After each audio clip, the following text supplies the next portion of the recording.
하나님의 말씀 누가복음 13장 10절로 13절입니다.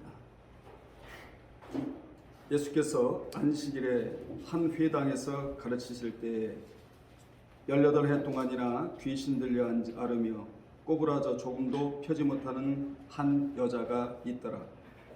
예수께서 보시고 불러 이르시되 여자여 내가 내 병에서 놓였다 하시고 안수하시니 여자가 곧 펴고 하나님께 영광을 돌리는지라. 아멘. 이 시간에는 병마와 치유라는 제목으로 함께 은혜 나누겠습니다. 병마와 치유, 따라합시다. 병마와 치유. 병마와 치유. 병마를 치유할 수 있는 분은 주님밖에 계시지 않다라는 교훈이에요. 본문은 예수께서 안식일에 귀신 들려 병마에 시달리는 곱추 여인을 치유하신 사건이 기록되어 있습니다. 복음서에는 예수님의 이적에 대한 기록이 많이 나옵니다. 왜 이렇게 많이 나오느냐 하면 인간의 병을 치유해 주실 분은 주님밖에는 없다라는 그러한 내용을 밝히기 위해서 치유 이적이 많이 나오고 있는 것입니다.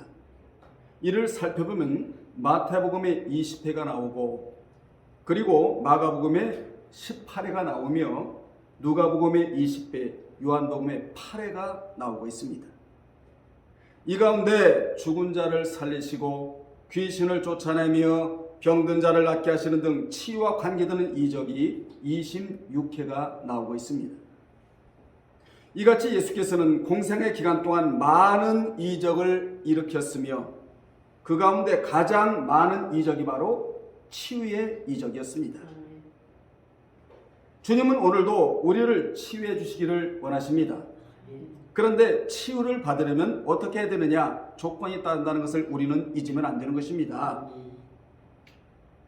오늘 본문에 보면 주님의 능력으로 주님이 이 병마 18년 동안 허리가 굽은 이 여인의 병을 치유해 주셨는데 어떻게 치유해 주셨느냐? 주님의 능력으로 치유해 주셨는데 결국 우리의 영과 육의 온전한 치유를 통한 구원이었음을 우리로 하여금 알게 합니다. 예수님의 치유 이적은 거의 모두가 그 무슨 도구나 수단을 사용한 것이 아니라 오직 단 하나 말씀으로 치유하셨다는데 우리가 이 말씀의 중요성을 다시 한번 오늘 시간 깨달아야 되는 것입니다. 그래서 성경에 보면 말씀에 대한 중요성에 대해서 여러 군데 언급을 하고 있는데 하나님의 말씀을 의지하는 자는 방패가 되어주겠다. 하나님의 말씀은 영영이 서 있다. 뿐만 아니라 하나님의 말씀은 흥왕하다. 그래서 여러분이 말씀과 함께 살아가면 흥왕하게 되는 거예요. 영적으로도 부유하게 되고 물질적으로도 흥왕하게 되는 것입니다. 뿐만 아니라 하나님의 말씀은 절대로 매이지 않는다. 여러분, 하나님도 매이지 않고 복음도 매이지 않고 하나님의 말씀도 매이지를 않아요. 흘러가요. 절대로 그 누구도 하나님의 말씀을 매게 할 수는 없는 것입니다. 왜 그렇습니까? 말씀이 능력이기 때문에 그렇습니다. 또한 하나님의 말씀은 살아있고 그리고 하나님의 모든 말씀은 능치 못함이 없다고 누가복음 1장 37절에 기록을 하고 있는 것입니다. 당시 예수께서는 안식일에 회당에서 말씀을 가르치실 때 귀신 들려 꼬부라진 병에 걸린 한 여인을 치료해 주셨습니다. 여기 가르치실 때라는 동사는 그렇게도 유명한 디다스코라는 단어로 미완료 과거형으로 예수께서 계속하여 회당에서 하나님의 생명의 말씀을 가르쳤다는 것을 우리로 하여금 알게 합니다. 즉 예수께서는 기회가 주어질 때마다 쉼없이 계속적으로 가르침의 사역을 행하셨다는 것이지요. 한편 예수께서 회당에서 가르치신 것은 이번이 마지막이거든요. 이 구절에서 마지막이에요. 여러분, 여기서 우리는 귀한 교훈을 하나 깨닫고 넘어가야 합니다. 무슨 교훈입니까? 말씀을 배울 수 있는 기회가 왔을 때 부지런히 배워야 한다는 교훈이에요. 주님이 회당에서 말씀을 가르칠 때 유대 종교 지도자들이 더 이상 말씀을 선포토록 하지 못하도록 했다 이 말이죠. 그래서 더 이상 말씀을 가르칠 수 있는 기회가 없었어요. 여러분, 말씀을 배우는 시간이 최고로 복받은 시간이다. 이 시간에 꼭 기억하시기를 바랍니다. 본문에 나오는 이 여인은 귀신 들려 병마에 시달린 지가 18년째였습니다. 1년도 아니고 2년도 아니고 10년도 아니고 18년째였다고 성경은 말해주고 있는데, 그녀는 18년 동안이나 허리가 꼬부라져 생활해야만 하는 불행한, 즉 비극의 여인이었다, 이렇게 소개를 합니다. 우리 성경에는 빠져있지만 원문에는 이 여자를 귀내라고 말하는데, 이 여자 앞에 그리고가 있어요. 그리고 카이라고 하는 접속사가 있어서 이 여자의 이 병을 주의 깊게 보라. 이두가 여기 첨가되어 있는데, 이두는 뭐죠? 주의 깊게 보라. 눈을 크게 뜨고 봐라. 주목하라. 이 단어가 이두라는 단어인데 여기 나오고 있어요. 원문에는. 다시 말하면 사단에게 매여 병중에서 고생하고 있는 이 여자의 불행한 처지를 눈여겨보라. 눈여겨보라. 이 여자의 병을 치유해 줄 분은 주님밖에는 없다. 그분을 눈여겨봐라. 이 병도 눈여겨보고 이 병에서 치유해 줄 분도 주님인데 그분을 눈여겨봐라. 두 가지를 눈여겨보라는 거예요. 여러분, 이 여자의 불행을 치유하고 진정한 자유를 준 자가 누구인 자를 눈여겨보라는 것입니다. 두말할 것도 없습니다. 그분이 바로 제가 섬기고 여러분이 섬기는 이 영상을 보는 모든 분들이 섬기고 사랑하는 우리 주 예수 그리스도이십니다. 아멘. 그분을 눈여겨보라는 거예요. 이 병을 눈여겨보라. 이 병을 치유해 줄 분은 주님밖에는 없다. 아멘. 그리고 예수 그리스도를 눈여겨봐라. 그분이 누구다? 치유자다. 아멘. 우리도 자칫하면 사단에게 매일 수도 있습니다. 여러분, 매인 것을 알면 다행인데 모르고 있으면 불행한 인생을 살아갈 수밖에 없다라는 거예요.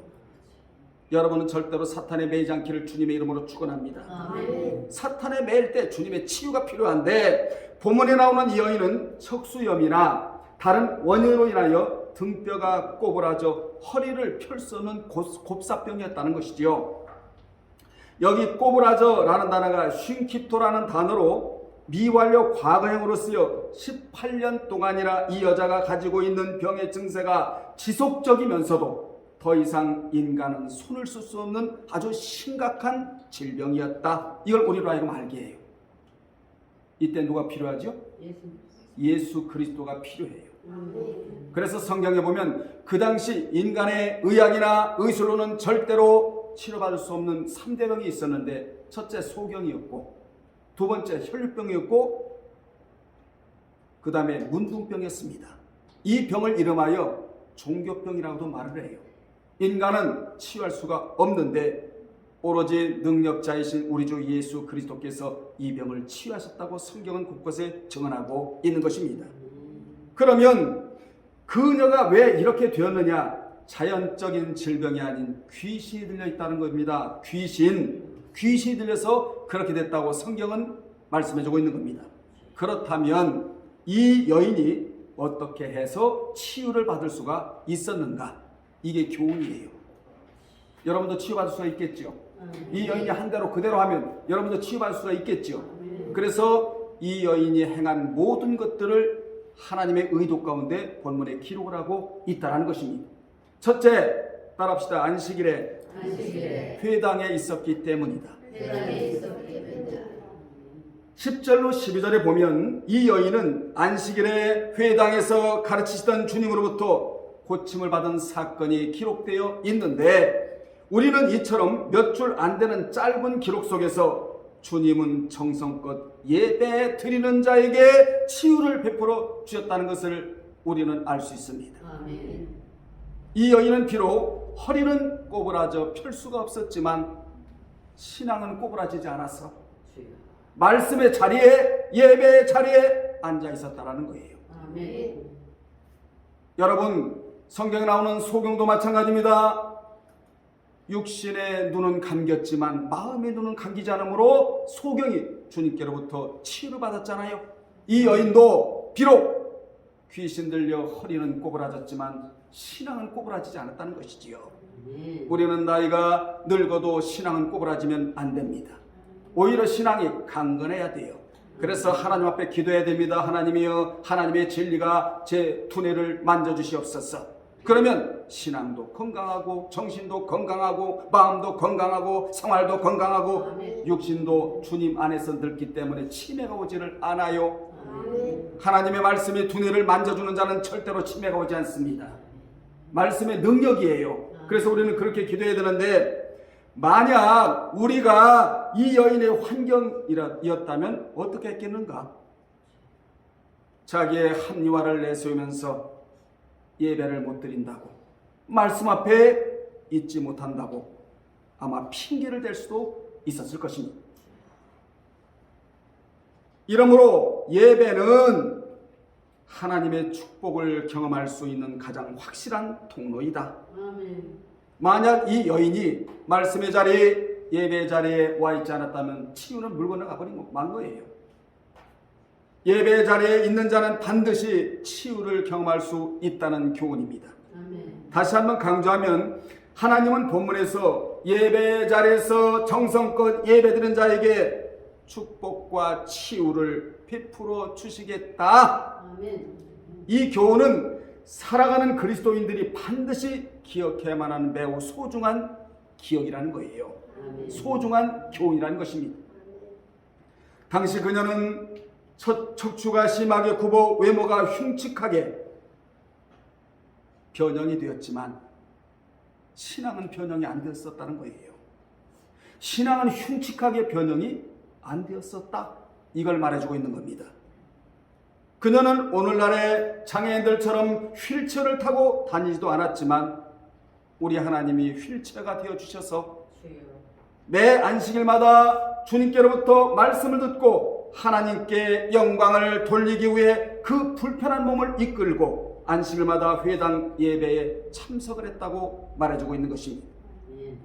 그러던 중에 그녀는 주님을 만나 뵙고 그토록 자신을 괴롭혀오던 질병으로부터 치유를 받는 그야말로 놀라운 이적을 체험하게 됩니다.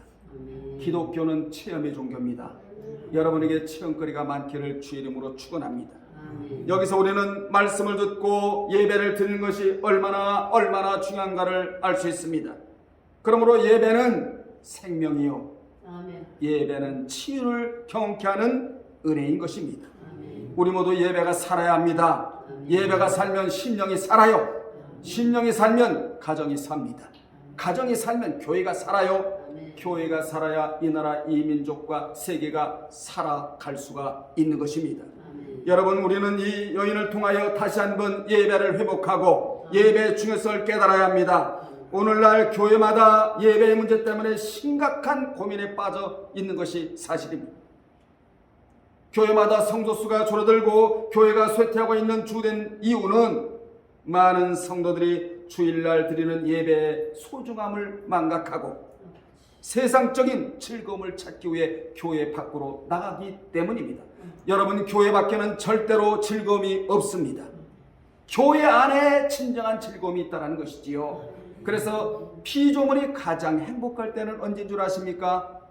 나를 지으신 창조주를 바라볼 때가 가장 행복하고 기쁘고 만족하다는 것이에요. 아멘. 여러분 다 경험하고 살아가고 있지 않습니까? 교회 밖에서 무슨 만족이 있고 기쁨이 있고 무슨 행복이 있었습니까? 교회 안에 주님 앞에 나와서 하나님의 말씀으로 예배할 때 기쁨이요, 생명이요, 축복이요, 은혜요, 체험이요, 치유요, 거기에 만족과 기쁨이 있게 되는 것입니다. 아멘. 그러므로 여러분들은 앞으로 예배를 보고 왔다, 이런 말을 입 밖에 꺼내면 안 돼요. 많은 사람들을 만나보면 예배 보고 왔습니다. 여러분, 예배는 보고 오는 게 아니에요. 예배는 드리고 오는 거예요. 아멘. 아멘. 정성껏 예배를 드리고 오면 하나님이 여러분 가정을 책임져 주실 뿐만 아니라 그 자리에서 예배드리는 자의 치유를 경험하게 주신다는 것입니다. 아멘. 그러므로 여러분은 체면 때문에 교회 나와서도 안 되고 취미 때문에 교회 나와서도 안 되고 마지못해 교회 나와서도 안 됩니다. 예배는 하나님의 은혜와 축복을 체험할 수 있는 가장 확실한 통로이며 하나님께 영광을 돌려드리는 행위라는 것이죠. 우리 하나님은 신령과 진정으로 예배드리는 자를 오늘 또 찾으신다고 말씀하고 있습니다. 그러므로 예배만큼 확실한 축복과 치유도 없다. 여러분, 다윗이 최고로 기뻐할 때가 언제는 줄 아십니까? 왕자리에 앉아있을 때가 아니었어요. 시편 122편 1절에 보면 여호와의 집에 올라갈 때 나는 최고로 기쁨이 최고로 생성이 된다고 고백을 합니다. 그렇습니다.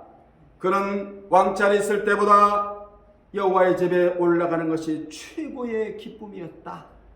오늘 여러분 최고로 기쁘시죠? 이 기쁨을 누가 줄까요? 예수 그리스도가 이 기쁨을 주시는 것입니다. 이 기쁨이 와야 영적인 감기라고 말하는 우울증에 걸리지 아니하고, 이 기쁨이 와야 바이러스가 침하지를 않아요. 이 기쁨이 와야 영이 춤추고 영이 살찌고 영이 만족해서 육적으로도 잘 되는 은혜가 있게 되는 것입니다. 두 번째, 예수님의 선포와 안수가 있었기 때문이다. 12절에 보면 예수님은 여자여 내가 병에서 놓였다. 이 음성을 여러분 오늘 들어야 돼요. 예수께서는 그를 보시고 불러 이르시되 여자여 내가 내 병에서 놓였다 말씀하셨습니다. 예수께서는 그 병든 여인이나 주위 사람들의 아무런 요청이 없었음에도 불구하고 그 여인을 불쌍히 여기시고, 여러분 나를 불쌍히 여길 자가 누가 있겠어요? 나에게 자비를 베풀어 주실 분이 누가 있겠어요? 그래서 우리는 하나님 앞에 주여 자비를 베풀어 주소서, 나를 불쌍히 여겨 주소서, 주님밖에는 없나이다, 주님을 따르겠나이다, 주님을 신뢰하겠나이다, 이 고백을 여러분의 입에 달고 살아야 됩니다. 주님은 그 여인을 불쌍히 여기시고 능동적으로 병을 고쳐주시는 자비를 베풀어 주셨다는 것입니다. 여기 놓였다라는 단어가 법정 용어인데 완료형으로 쓰여서 이는 마치 죄수를 용서하고 풀어주듯이 병에서 해방시켰다는 의미예요. 여러분의 질병에서 오늘 해방되기를 바랍니다. 이 동사가 계시록 1장 5절에는 해방으로 나오는데, 사망에 빠져있던 우리가 주님으로 인하여 그곳에서 해방된, 즉 영혼의 자유를 얻었다는 단어와 같이 쓰이고 있다는 사실이에요. 이 여자가 질병에서 치유받은 것은 마치 소나 나귀가 마구에서 자유함을 얻는 것처럼 마귀의 억압으로부터 자유함을 얻은 것입니다. 주의 영이 계신 곳에는 자유함이 있다고. 이 마귀의 역사에서 벗어나야 우리는 진정한 영적 자유를 누리고 살아갈 수 있게 되는 것입니다. 주님은 고통 중에 있는 자를 더 눈여겨보신다라는 교훈이에요. 즉 예수께서 등이 꼬부라져 불구의 몸이 된 여인을 부르셨어요.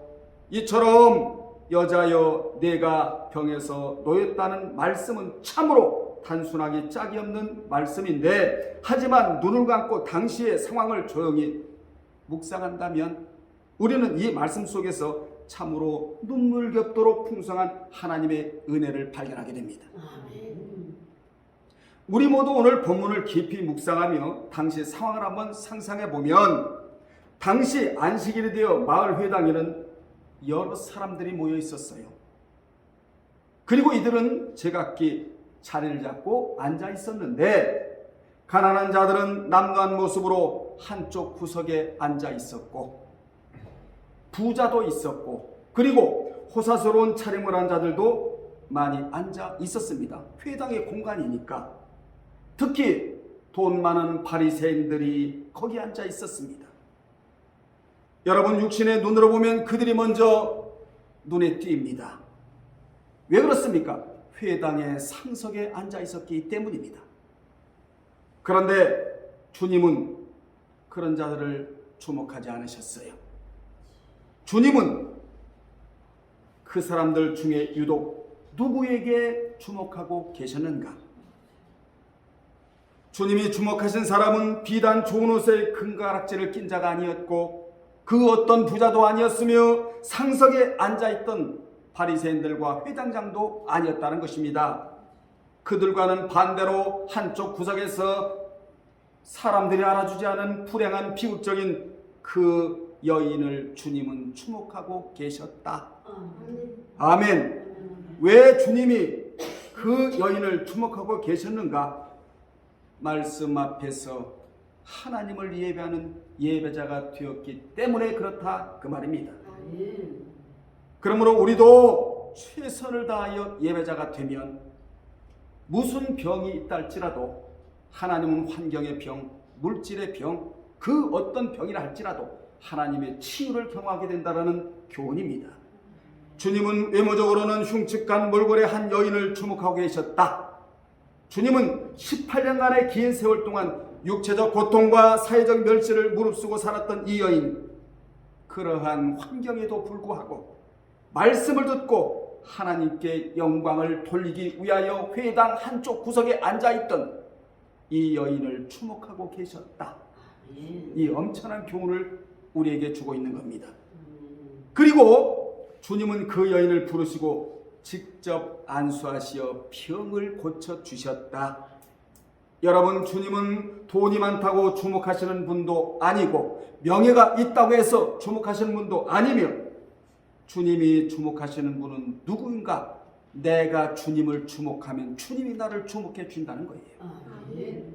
오늘 여러분의 눈을 들어 주님을 주목하시길 바랍니다. 아멘. 아무리 힘들고 어렵고 병이 있다 할지라도 여러분의 눈이 주님을 주목하면 주님이 우리를 주목하시고 부르시는데 내가 내 병에서 노임을 받았다. 아멘. 이런 은혜가 기독교 안에 있다는 사실에 우리는 너무나 감사할 따름입니다. 이같이 우리는 여기서 주님의 치유의 은혜가 누구에게 있는가를 확실하게 알 수 있습니다. 육체적 고통이 있고 병에 시달린다고 할지라도 말씀을 들으려고 하고 예배에 힘쓰는 자들에게 치유의 은혜가 있다는 사실을 우리는 알 수 있습니다.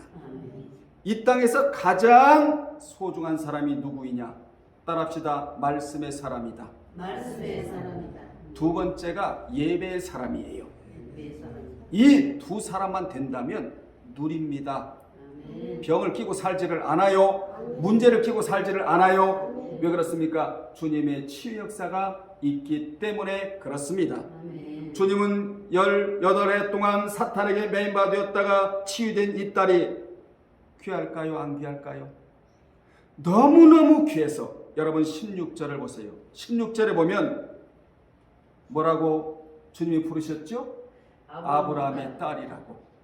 아브라함의 딸이라고. 너무나 귀해서 주님은 너는 이제 병에서 노임받은 자야. 너는 불행의 여인이 아니야. 비극의 여인이 아니야. 이제부터 아브라함의 딸이야. 여러분도 치유받으시고 아브라함의 딸이라고 불림받기를 바랍니다. 아멘. 주님께 고침받은 이 여인을 주님이 아브라함의 딸이라고 하신 것은 이 여인은 하나님이 택한 자녀다. 아멘. 동물과는 비교할 수가 없다. 이제부터 너는 불행한 여인이 아니야. 비극의 여인이 아니란 말이야. 이제부터 너는 존귀한 여인이야. 이렇게 주님이요 평가를 달리해 주셨다는 사실입니다. 우리는 이 말씀 속에서 예배의 사람, 말씀의 사람이 얼마나 존귀한 것인가를 우리는 깨달아야 돼요. 사랑하는 여러분들, 여러분은 말씀의 사람이요 예배의 사람들이 다 되시기를 바랍니다. 아멘. 결론 내리겠습니다. 오늘 본문에는 예수께서 마지막 회당 사역을 통해 진정한 예배란 무엇인가를 분명하게 보여주고 있습니다. 즉 참된 예배란 사단의 매인 자를 풀어 자유케 하고 아멘.